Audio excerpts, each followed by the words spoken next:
ಒಂದು ಕಾಲ ಇತ್ತು. ಆ ಕಾಲದಲ್ಲಿ ಎಲ್ಲರೂ ಒಟ್ಟಿಗೆ ಸೇರಿ ಮಾತು ಸ್ಟಾರ್ಟ್ ಮಾಡಿದ್ರು ಅಂದರೆ ಮಾತೇ ಮುಗೀತಿರಲಿಲ್ಲ.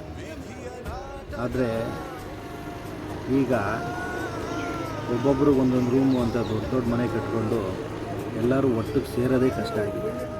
ಒಟ್ಟಿಗೆ ಸೇರಿದ್ರೂ ಹಾಯ್ ಬಾಯ್ ಅನ್ನೋ ಕಾಲ ಬಂದಿದೆ. ಹಂಗೂ ಯಾರಾದರೂ ಒಬ್ಬರು ಮಾತು ಸ್ಟಾರ್ಟ್ ಮಾಡಿದ್ರೆ ಸ್ಟಾರ್ಟ್ ಮಾಡಿದಾಗಲೇ ಆ ಮಾತು ಮುಗಿದೋಗಿರುತ್ತೆ.